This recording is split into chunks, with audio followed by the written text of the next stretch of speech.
Hello everyone, welcome to my channel. Today WaveShare gate as Modbus RS485 to MQTT client. I will be using this extension, this gate without PoE. They probably both the same.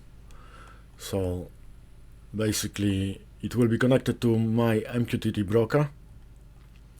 This is the main web page with manual. The link to this web page will be in the description below. So basically you'll need to connect it as on the diagram. I'll show you later down below. You need this software VirCom to download and install. I'll show you later on how to do it. You need to connect the gate. 1 second, where it is. As a daisy chain. If you got one device, it will be just one device. I got two devices. I got one 8-way one-wire acquisition board, and I got connected as well the Modbus temperature and humidity sensor, as in my previous video from Home Assistant Hardwired. Also, if you never program Modbus with Node-RED or with anything else, I will highly recommend to watch my full tutorial, Home Assistant Hardwired, so you got better idea how to do it. And best, if you got a RS485 device which you want to connect, best try to do it first on Node-RED using USB RS485 converter. So once you get experience with that, best then you can go with this setup what we're gonna be doing today. So basically I got connected to two devices, and also I have connected my USB converter to my desktop and to this bus as well.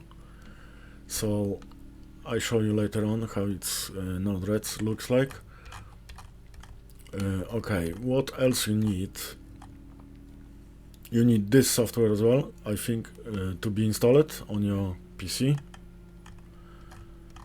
So download and unzip and install, and then basically this is a manual how to do it, how to connect MQTT. So first they go JSON simple example, but first I'm gonna go normal easy configuration. I think this is the one, page 28.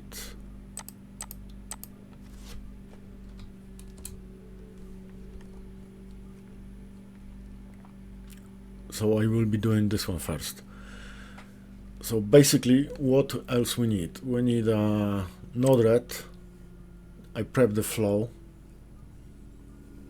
So what's about this? We got basically two very similar setup here. So as I said, I got connected to my WaveShare gate, and I have connected the RS485 to USB converter as well.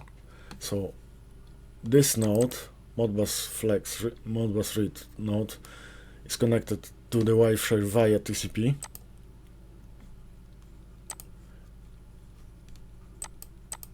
And this one is connected via RTU, via my USB to RS485 converter.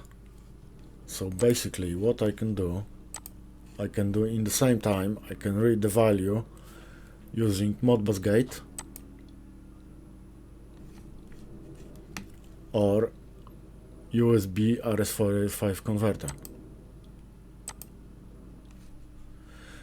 Why I did this? Because in this setup they say once you connected, the device basically will stop working in the TCP/IP to Modbus RTU mode.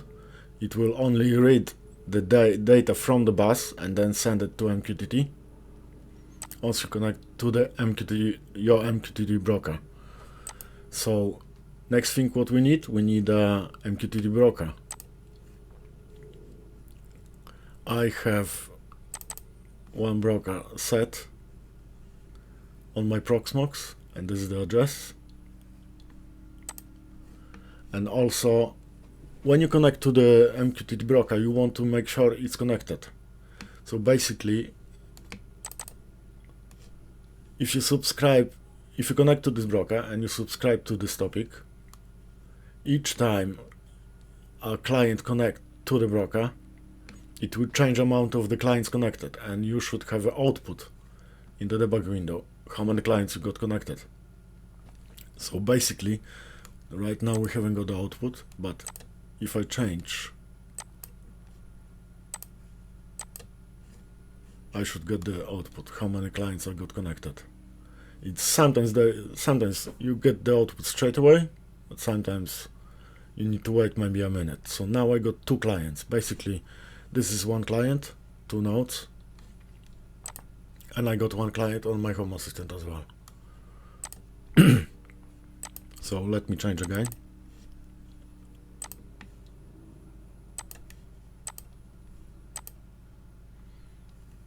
And I got 3. Basically, I got a Raspberry Pi hole with DNS records on it. So basically, if I have a record for my broker domain, and I create the domain for this broker. So I don't type the address, I type the MQTT local domain name. And basically, if you're using domain name, it will take as a different client. If you're using IP address, it will take as a different client. If you're using only IP address, it will always show, no matter how many nodes you got, it will always show the same amount of clients. So if you want to check, you want to make sure how many clients you got connected, you can use either way, or different client, like my Home Assistant is another client, or use different domain name, use different way of connection. I use domain name and the IP address, so at least 2 clients I have connected. Another way how you can check is if you're running on your Linux machine. I got this broker what I'm using. I'm running on Proxmox server on Ubuntu server VM. So basically what I can do,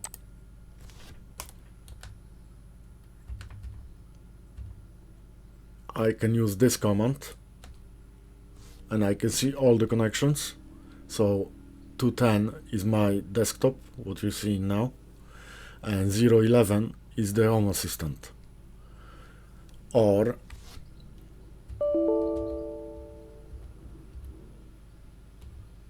you can use by the port.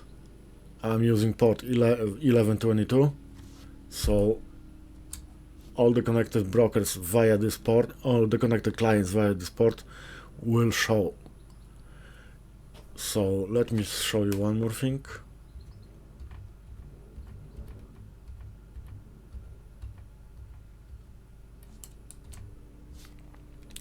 This is the config file.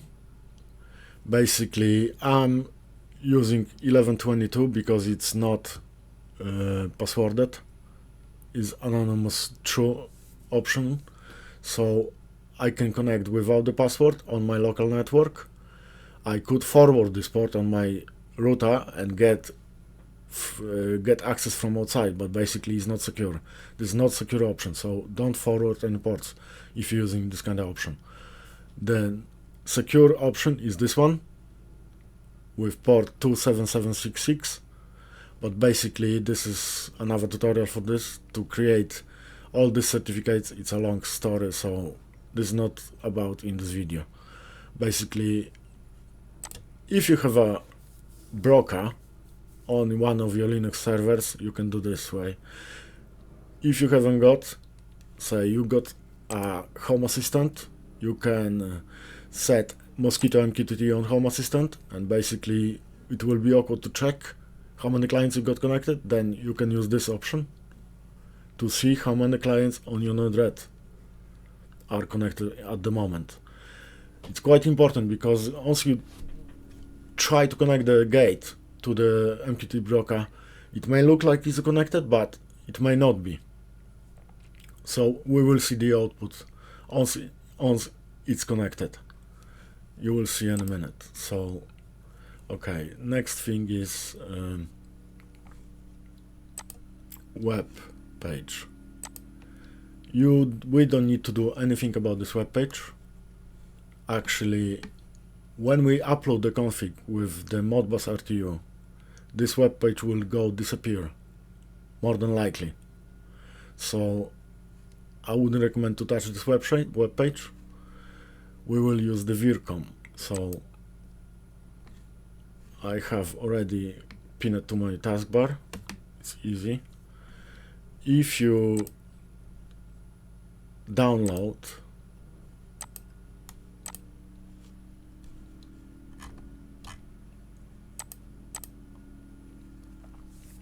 the file, and this is RAR file, so you need to decompress in your directory which you want, install this, and then you are using PyZip to extract, and then basically you can open it from there. Double click on this and you will get open the VirCom. So I don't need to do this. So now we got the device. What next?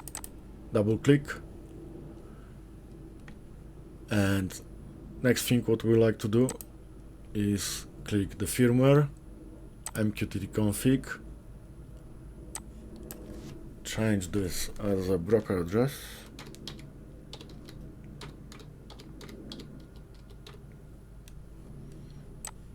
port 1122, no username,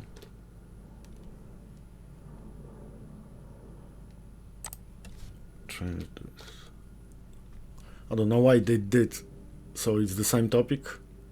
It's making confusion, to be honest. Okay, again, I never see the output from Zealand subtopic, but it depends how it's done. You may get it as they say in the instruction. So I prefer this way, so I know which one is which one, and I would recommend, to be honest, to do it this way. So save. Okay, one more thing. You need to create this catalog. I mean, I think it doesn't have to be exactly this one. I just copy what they got in the manual, so I put exactly the same, but I think it doesn't really matter if it's the same name of the catalog. Let me delete this.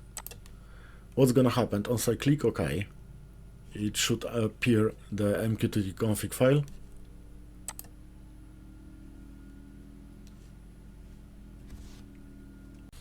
Okay, it didn't appear because I got different folder chosen in this bar, so let me do it again. Save, and we got text file. So let me click double on it. Basically, this is the settings. So we don't need to change anything of this. It's just to show you what is inside this file. So now download.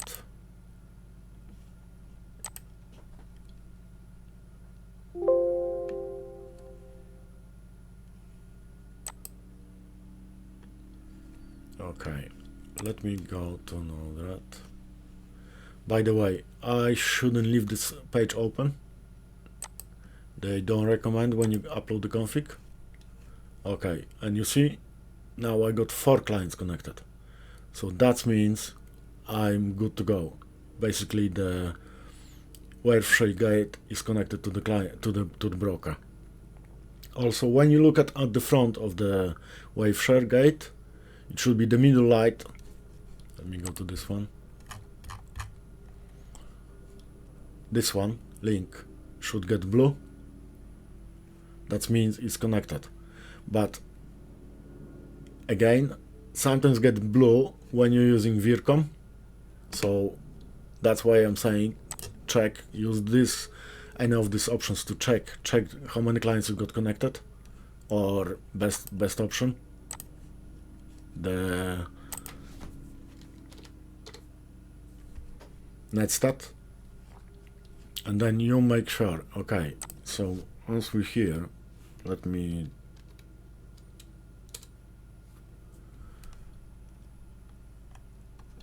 and there you go, we got 200. This is our gate, so we are okay. Okay, another thing, I got a file, text file. Basically you got all the information in this text file. So this is just copy this line and paste it in your browser, and you got this main web page. Then basically this is the PDF manual, this one, and this is quick install MQTT broker on Ubuntu server. If you got Ubuntu server, then in my opinion this is the best way to get your broker up and running in your lab, whatever you call it. So it's just a couple of simple steps. Basically do your update, install Mosquito, go to your config file settings, well, modify your config file, then add these 2 lines. As you saw on my config file, I got 5 more, but don't add those ones because it's more than likely not gonna work. Just these 2 lines. Then Ctrl+X to save, and yes. Then restart your Mosquito and check your Mosquito, do it's running. If you see active, that should be good to go. Also, don't forget, don't try to open any ports. You're working on your local network, you don't need to do this. Why I'm pointing it out? Because years ago when I started playing with Mosquito, when it wasn't working, I read several topics and some guys recommend to open the ports. Basically, you connect it to your broker on your local network. You don't need to do this. You don't need to get from outside. So make sure you won't do this. Next thing, this is the topic which you need to subscribe. If you on Node-RED, you want to see it, how many clients you got connected. If you have access to if you have it installed on your server, Linux server, then basically this command will install netstat, and then you can be able to use this command to check by the port or all the connected clients.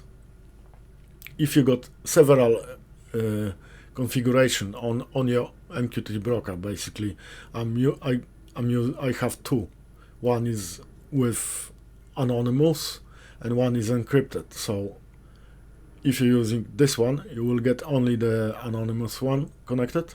If you're using this one, you will get all. So I think this will be pretty handy when you're doing it. So okay, we got our gate connected. So what next? This configuration is not working anymore. If I try, let me try to open the web page. There you go, you haven't got it.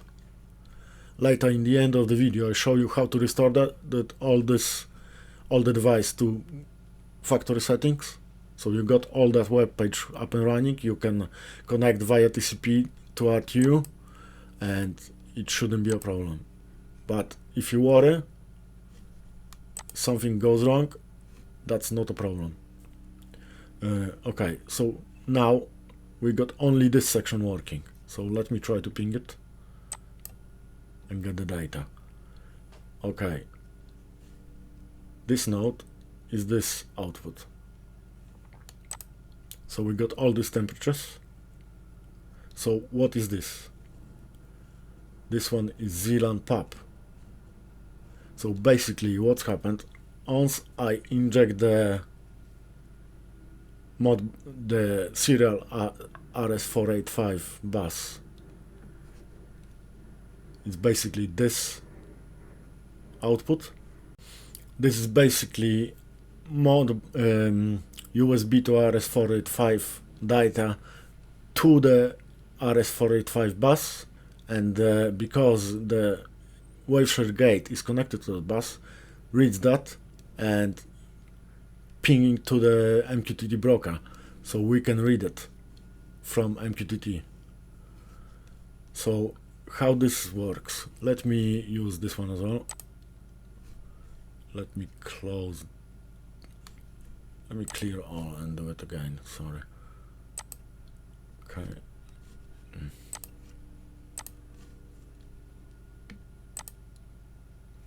So we got two messages.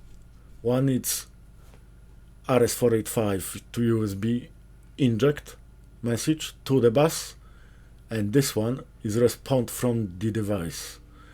So let me do this one as well. Same thing. And okay, this one first one.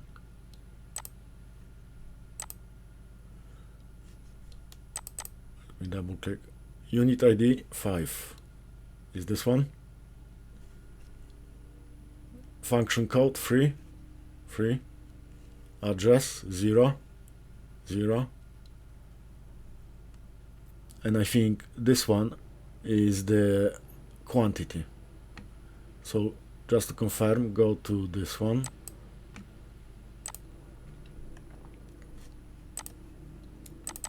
And this one I think is unit ID 4, function code 4, starting register 1, 2 elements. So basically this is what I figure out. To be honest with you guys, I just showing you this, but I will never use this functionality. In the first place, you're not supposed to connect this WaveShare gate right now acting as a client. So technically we got two clients. One client is my USB to RS485 device connected to my PC, the one what I'm working now, and another client is the WaveShare gate. So technically we shouldn't be doing this. In Modbus you're not supposed to put more than one client. So right now it's working because I just press on a few times, but in the real case scenario you will have this one set, for example, to intervals, say every second or every minute, and then it will cause the trouble. It will lock out the bus at some point, and in my opinion definitely it will stop working about 2-3 hours after, even if it was working in the beginning. It probably wouldn't work for long. So this is a bad practice. It's just showing you what it does. Basically they recommend to use the software. Where it is, I can't find it right now.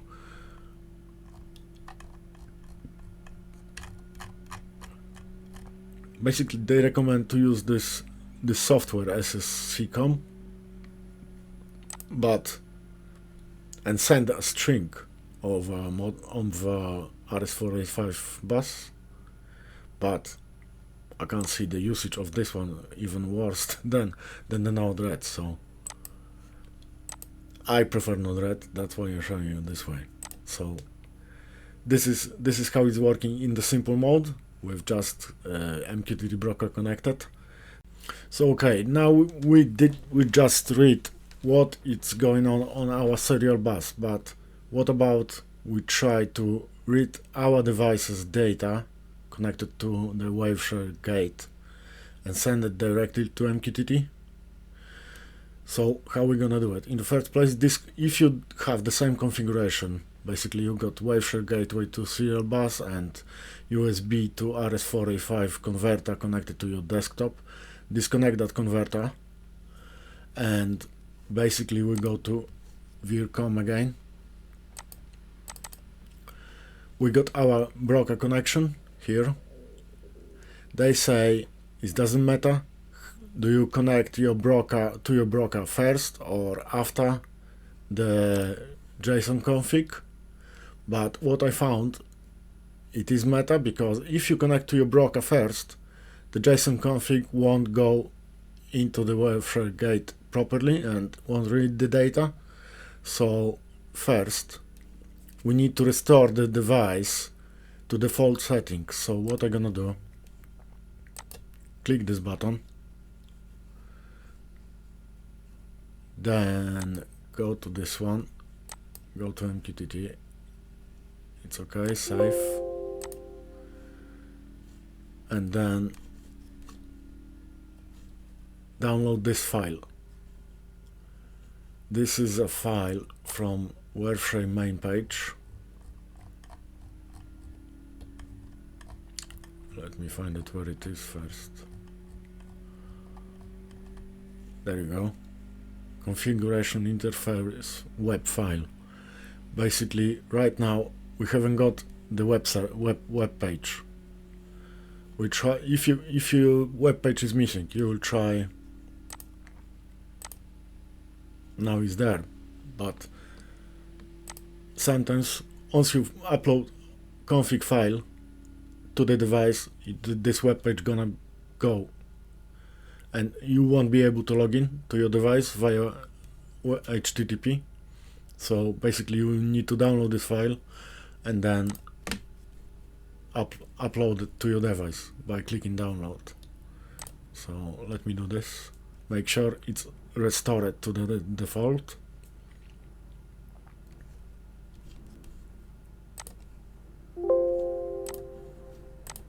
Let me go to know that.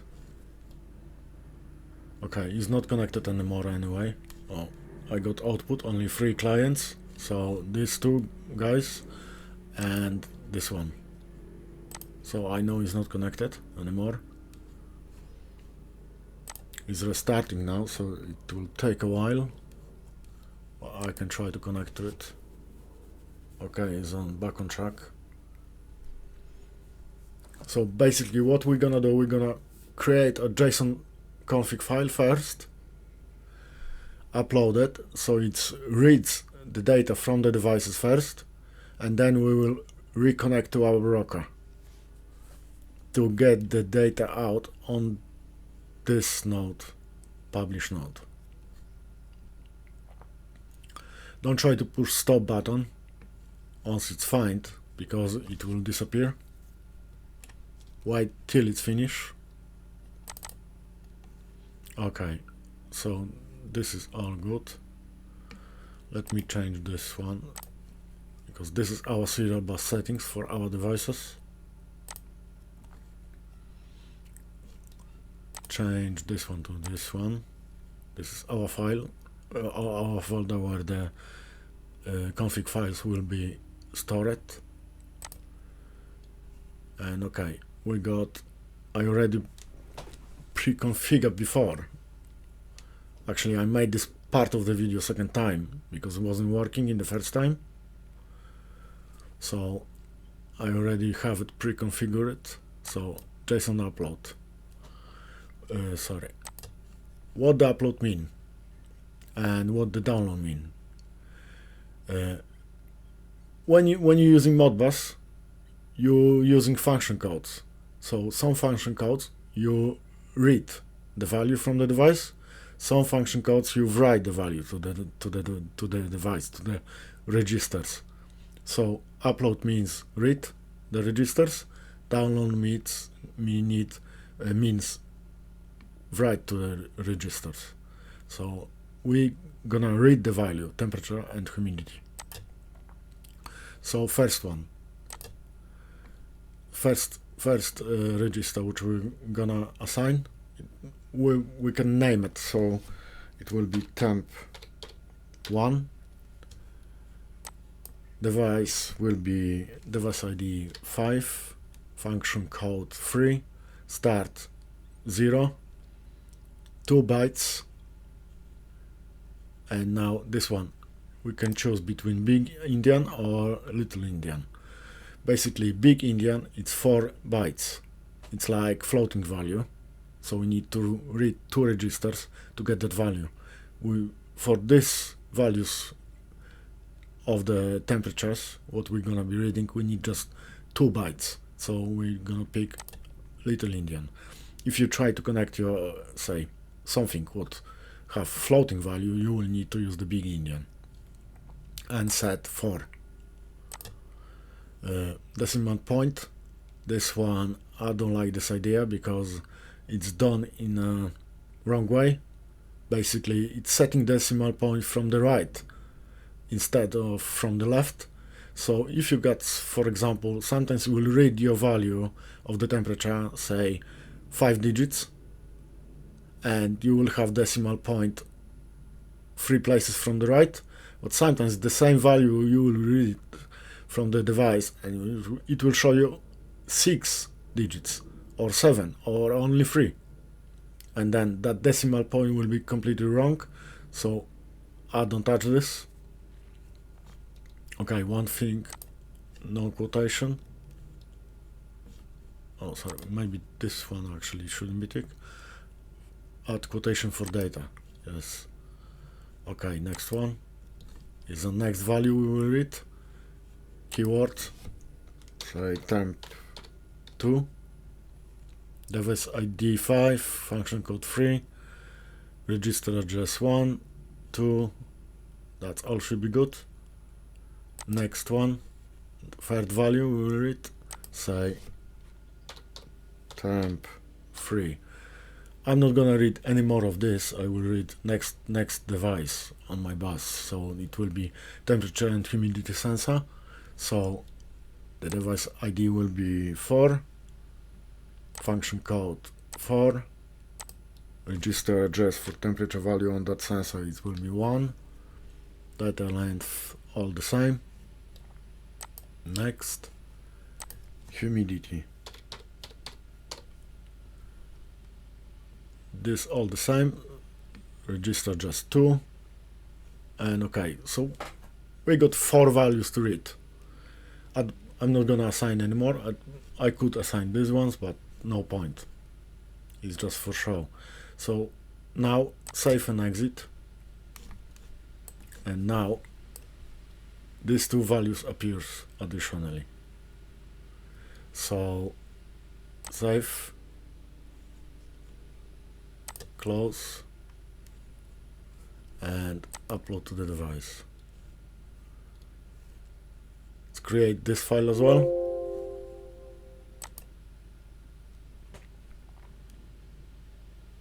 Okay, my device is working now, I can see. Basically,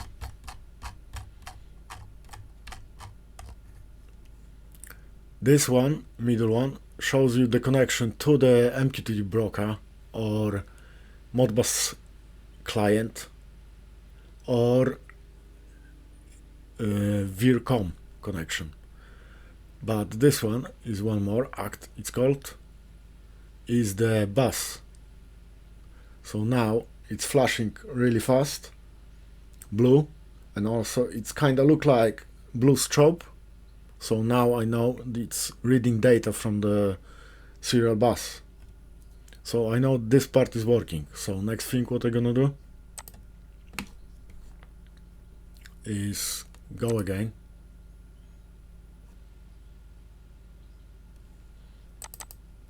Okay, so what next? Then now we need to connect our broker again.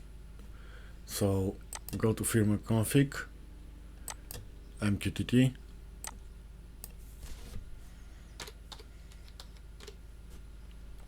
I leave this as it was. Let me, okay, save, okay. Now it should show 4. I think I need to upload it, to be honest.